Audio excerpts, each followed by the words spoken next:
Hello everyone. सो उम्मीद है सब बढ़िया होंगे। सो हियर हम आप नए टॉपिक लेके आए हैं, system of linear homogeneous solution. So without wasting any time start करते हैं, ठीक है। सो आपको याद होगा इसके पहले वाला जो टॉपिक था क्या था, आपको याद होगा है ना। सो उसमें हमने क्या किया था, उसमें हमने जो सॉल्यूशन जो सॉल्व किया था वो किसके बेसिस पे किया था, एक आइडेंटिटी हमने यूज़ की थी। व्हाट वाज दैट, वो आइडेंटिटी क्या थी, a x is equal to b थी, राइट।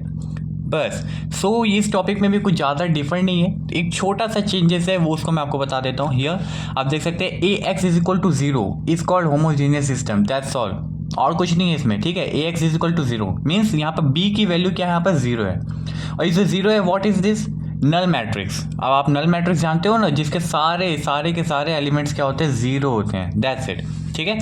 सो हम ज़्यादा थ्योरीज पोर्शन पे नहीं जाते क्योंकि मैथ्स है तो सॉल्यूशंस तो हमें करना है ना। ओके सो मैं आपको बता देता हूँ होता क्या है एक्चुअली, उसके बाद हम डायरेक्ट क्वेश्चंस पे आते हैं, ठीक है। Okay so first solution of a x is equal to zero means it means इसमें जो सॉल्यूशन है, इसके पहले जो हम सॉल्यूशंस करते थे उसको किसमें, दो फॉर्म्स में निकालते थे। व्हाट वाज दैट, कंसिस्टेंट और नॉन कंसिस्टेंट, याद होगा ना आपको। अगर आपको नहीं याद आ रहा है कोई प्रॉब्लम नहीं है, हमारा जो मैं उस वीडियो का जो लेक्चर है, उस वीडियो का जो लिंक है मैं आपको डिस्क्रिप्शन में प्रोवाइड कर दूंगा, आप चेकआउट कर लीजिएगा। ओके सो यहाँ पर भी दो कंडीशंस बनते हैं, वो है पहला trivial solution and second non trivial solution. Okay अब आप ये नेम बोल रहे हो कि ट्रिवियल सॉल्यूशन होता क्या है, कुछ ज़्यादा डिफरेंस नहीं है, ठीक है। If x is equal to zero, what मैंने क्या कहा, if x is equal to zero. अब यहाँ बोलोगे आप एक्स क्या है, वाई क्या है, डैश डैश डैश, मुझे नहीं समझ में आ रहा है क्या हो रहा है ना। तो आप वेट करो, मैं आपको क्वेश्चंस बताऊंगा तो आपको पूरा क्लियर होगा, ठीक है ना। आप बस ये समझ लीजिए, मैं जो समझाना ट्राई कर रहा हूँ वो बस आप समझो, ठीक है। If x is equal to zero then the solution will be trivial solution, और हम उसको जीरो सॉल्यूशन भी बोल सकते हैं, इतना क्लियर है। After that if x is not equal to zero, it means वो जीरो के बराबर नहीं है, तब हमारा जो सॉल्यूशन होगा कौन सा टाइप का सॉल्यूशन होगा, non trivial solution. Is it clear, इधर तक क्लियर होगा। ओके नाउ अब यहाँ पर कुछ डिफरेंट केसेस हैं, ठीक है, अलग अलग केसेस हैं, अब उस केसेस को स्टडी करते हैं। हमने इसके पहले जो लीनियर इक्वेशन जो था, लीनियर सॉल्यूशन वाला जो था टर्म है ना, it means non homogeneous term बोलते हैं उसको, ठीक है। सो उसमें क्या था, उसमें हम डिफरेंट केसेस पढ़े थे। क्या क्या केसेस थे, एक नो सॉल्यूशन का केस था, एक यूनिक सॉल्यूशन का केस था, और एक तो इनफाइनाइट सॉल्यूशन का था, एग्जैक्टली, ठीक है। सो यहाँ पर भी दो केसेस हैं, हम उस केसेस को पढ़ लेते हैं। When r is equal to n, okay r is equal to n, r अब ये आर क्या है, तो ये कोफिशिएंट मैट्रिक्स है, इट मीन्स जो हम सॉल्व करते हैं ना, ये सॉल्व करके जो मैट्रिक्स फॉर्म होता है वो उसका रैंक है, ठीक है। एंड एन जो है वो क्या है, एन क्या है, जो हमारा ये वाला जो टर्म है यहाँ पर आप देख रहे हो ना, ये जो एक्स है number of unknown variable terms है ना, वो हमारी एन की वैल्यू होती है, ठीक है। सो वो एन की वैल्यू क्या हमारी अननोन वेरिएबल वाली है, ठीक है। Okay so when r is equal to n, r जब हमारे एन के बराबर है, आप समझने का ट्राई कीजिए, ठीक है, जरूरी नहीं है अभी आप क्वेश्चंस करेंगे तो ऑटोमेटिकली क्लियर होना ही है, ठीक है। So r is equal to n then the equation है ट्रिवियल सॉल्यूशन। अगर हमारा वैल्यू जो आर के बराबर है, आर के बराबर है एन की वैल्यू, ठीक है, तो हमारा जो सॉल्यूशन होगा वो क्या होगा, trivial solution. Case one clear है। ओके नाउ जो केस टू जो है वो क्या है, if r is less than n, if r is less than n then the equation have non trivial solution। आप इतना समझ लो, मैं आपको क्वेश्चंस करूंगा तो क्लियर कर दूंगा, ठीक है। सो मैंने और यहाँ पर केस टू में और ये यहाँ पर एक स्टेटमेंट लिखा छोटा सा, a system will have non trivial solution, ये सेकंड एक केसेस के लिए है ना। If system have non trivial solution and if and only if the rank of coefficient matrix is less then number of unknowns, ठीक है।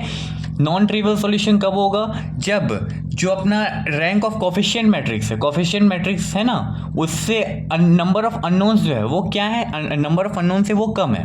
हमारी जो कोफिशिएंट मैट्रिक्स की जो रैंक है वो नंबर ऑफ अननोन से कम है, देन हमारा जो सॉल्यूशन होगा वो क्या होगा, नॉन ट्रिवियल सॉल्यूशन होगा। ओके बस इतना पोर्शन तक आपको मे बी आपको समझ में आ गया होगा, थोड़ा थोड़ा माइंड में आ गया होगा कि एक नया टर्म क्या है, trivial non trivial, that's it, है ना। अब हम क्वेश्चंस पे आते हैं ताकि आपका बहुत अच्छे से क्लियर हो जाए। ओके सो हियर ये अपना क्वेश्चन दिया हुआ है, ठीक है, काफ़ी ईजी क्वेश्चन है। सो स्टार्ट करते हैं विदाउट वेस्टिंग एनी टाइम, ठीक है। चलो सो फर्स्ट मेन पोर्शन जो वहाँ पर पहले हम करते थे, converting the given equation into what, a x is equal to zero, है ना, नॉट बी, क्योंकि बी वाला टर्म गया है ना। अब हम इस पे जीरो के लिए बात करेंगे, ठीक है। So converting the given equation, दिख रहा है, into the form of what, ax is equal to 0। इतना क्लियर है, कोई ज़्यादा टफ बात नहीं है ना। सो ax इज इक्वल टू 0 के लिए हमें इसे सॉल्व करना है, ठीक है। सो अब यहाँ पर जो a की वैल्यू होगी वो क्या होगी, कैसे निकालते हैं पता होगा ना, सारे इसके सारे कोफिशिएंट वो लिख दो आप, ठीक है। सो यहाँ पर जो a की वैल्यू आएगी वो क्या आएगी, अपने माइंड में रिपीट करते जाइए, ठीक है। 1 2 3 3 4 4 7 10 12, मे भी सबको यही समझ में आया होगा, सब लोग निकाल लिए होंगे, काफ़ी इजी है। एक्स वाई जेड और इज इक्वल टू यहाँ पर क्या आ जाएगा 0। मैंने क्या बताया लास्ट से, जो क्या होगा वो एक टाइप का नल मैट्रिक्स है। नल मैट्रिक्स में सारे एलिमेंट्स क्या होते हैं, 0 होते हैं, ठीक है। तो यहाँ पर 0 0 0, क्लियर है यहाँ तक, ओके। अब हमारे ये वाला फॉर्मेट में आ चुका है, ठीक है। यहाँ पर ये लिखने की अब जरूरत नहीं है, यहाँ पर डायरेक्ट हम फॉर्मेट में डाल चुके हैं, ठीक है। ये अपनी a की वैल्यू है, ये x की वैल्यू है, ये 0, दैट्स इट। इतना क्लियर है, ओके। अब आप आगे मूव करते हैं। अब देखो जब आगे मूव करना था तो मैंने आपको बताया था कि जब इसको सॉल्व करना था हम क्या करते हैं, अपर ट्रायंगुलर मैट्रिक्स में सॉल्व करते हैं, राइट। सो इसको अपर ट्रायंगुलर मैट्रिक्स में डालते हैं, ठीक है। सो जब हम अपर ट्रायंगुलर मैट्रिक्स, अब देखिए आप इतने सारे हम सम्स कर चुके हैं तो आपको थोड़ा सा एक्सपर्टीज आ चुकी होगी, ठीक है। आपको आइडिया आ गया होगा कि कैसे सॉल्व करते हैं। सो अब हम एक बार में दो दो प्रॉपर्टीज डाल रहे हैं ताकि आपका जल्दी जल्दी सॉल्व हो जाए, ज़्यादा टाइम वेस्ट ना हो, ठीक है। वीडियो लंबी होती है तो लोग देखते नहीं है ना, किसी को इंटरेस्ट नहीं आता, दैट्स वाई हम काम जल्दी जल्दी करते हैं, ठीक है। सो मैं डायरेक्टली एक साथ दो प्रॉपर्टीज डाल रहा हूँ। आपको नहीं जमता आप एक प्रॉपर्टी भी डाल सकते हो, कोई प्रॉब्लम नहीं है, ठीक है। फर्स्ट मैंने R3 पे वर्क किया, R3 tends to R3 minus 7R1। क्यों किया, क्यों, देखो इधर 1 है और इधर 7 है, ठीक है। अब मैं 1 में 7 से मल्टीप्लाई करके उसी से हमसे माइनस कर दूँ तो अपना क्या हो जाएगा, ये वाला वैल्यू 0 हो जाएगा, ओके। नाउ अब हम मैं क्या करता हूँ, दूसरा प्रॉपर्टी क्या ला सकता हूँ, R2 tends to R2 minus 3R1। Same जो यहाँ पर किया, 7 से मल्टीप्लाई करके उसको माइनस किया, वैसे ही सेकंड वाले रो में क्या किया, 3 से मल्टीप्लाई करके उसको 1 से माइनस कर दिया, दैट्स इट। सॉरी, हाँ दैट्स इट, ओके, समझ में आया, ओके। सो अब इस वाले प्रॉपर्टी को जब मैं डालूंगा तो जो अपना जो नया मैट्रिक्स जो फॉर्म होगा वो क्या होगा, 1 2 3 0 minus 2 minus 5 0 minus 4 minus 9। Clear है यहाँ तक, है ना। काफ़ी इजी है, कोई ज़्यादा टफ बात नहीं है, काफ़ी इजी है ना। सो यहाँ तक हो गया, यहाँ पर भी x y z। अब देखो चेंजेस इसमें भी हो रहे हैं, ये वाले टर्म्स में भी चेंजेस होंगे, बट चेंजेस करके कोई फायदा ही नहीं है। कुछ भी मल्टीप्लाई करो 0 है भाई, वो तो जैसा है वैसा ही पड़ा रहेगा, है ना, कोई चेंजेस नहीं होना इसमें, ठीक है। सो जैसा पड़ा हुआ है उसको वैसे ही का वैसे ही कर देते हैं, 0 0 0। क्लियर है, इधर तक क्लियर है, ओके। नाउ अब हम क्या करेंगे, अब हम एक नया प्रॉपर्टी डाल दें, R3 tends to R3 minus 2R2। क्यों किए 2R2, कुछ आइडिया है ना। अब हमारे देखो ये वाला दो टर्म्स तो 0 हो गया, अब इसको 0 करना है तब जाके अपर ट्रायंगुलर में फॉर्म होगा, दैट्स व्हाई हमने उसे वो किया, ठीक है। अब जब मैं इस प्रॉपर्टी को डाला तो इसको डालने से क्या हो गया हमारा जो 1 2 3 0 minus 2 minus 5 0 0 1, this will be our new matrix, ठीक है। यहाँ तक क्लियर है, ओके।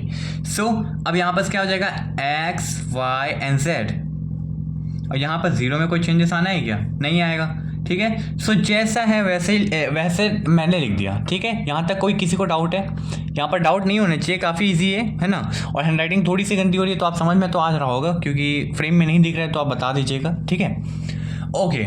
नाउ अब यहाँ पर हमारा मेन काम हो चुका है, ठीक है। अब हमें कुछ करने की जरूरत नहीं है, अपर ट्रायंगुलर मैट्रिक्स में लाना था, दैट्स इट, वो आ चुका है ना। तो यहाँ पर आपको क्या दिखाई दे रहा होगा, यहाँ पर जो रो ऑफ ए है, rho of a it means rank, एक मैट्रिक्स जो है उसका रैंक क्या है। तो यहाँ पर देखो number of non zero terms कितने हैं, 3 है ना। तो यहाँ पर क्या है, रो ऑफ ए क्या आ गया, 3 आ गया, okay. And n number of unknowns ये है, ठीक है। तो इनकी वैल्यू भी क्या आई, 3 आई, ठीक है। सो यहाँ पर आपको क्या दिख रहा होगा, therefore rho of a is equal to n which is equal to 3, है ना। इट मीन्स ये कौन सा केस फॉलो कर सकता है, ये वाला फॉलो कर रहा है, दिख रहा है r is equal to n.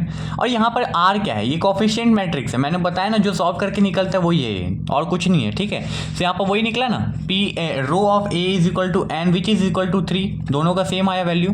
Okay, सो यहाँ पर एक स्टेटमेंट आएगी और वो स्टेटमेंट पे गौर करिएगा मैं क्या लिख रहा हूँ, ठीक है। System,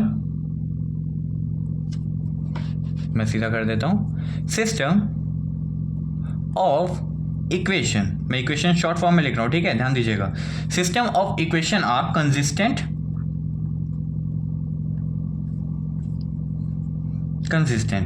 and have trivial solution.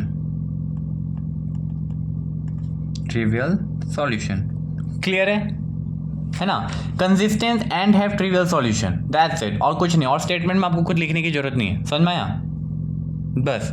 Okay, सो मैंने आपको एक और टर्म यहाँ पर एक चीज़ छोटा सा लिखा होगा, आपने नोटिस किया होगा, तो यहाँ x1 is equal to x2 is equal to x3 up to n terms क्या आएगी, उनकी वैल्यू 0 आएगी, है ना। ओके, सो यहाँ पर जो, तो फिर यहाँ पर जो x y z है, नंबर ऑफ अननोन्स है ना, so x is equal to y is equal to z क्या आएगा, 0 आएगा, दैट्स इट, और कुछ नहीं है, बस हेंस प्रूव, बस यही करना था और कुछ नहीं है। क्लियर है। सो मे बी आपको थोड़ा सा आइडिया आ गया होगा कि होमोजेनियस सॉल्यूशन है क्या, है ना। और उसके बावजूद भी अगर आपको कोई डाउट है ना, तो आपके लिए कमेंट सेक्शन तो खुला ही है ना। सो आपको कोई भी डाउट हो तो आप तुरंत पूछिएगा, मैं रिस्पॉन्ड जल्दी करूँगा, ठीक है। Okay then, thank you.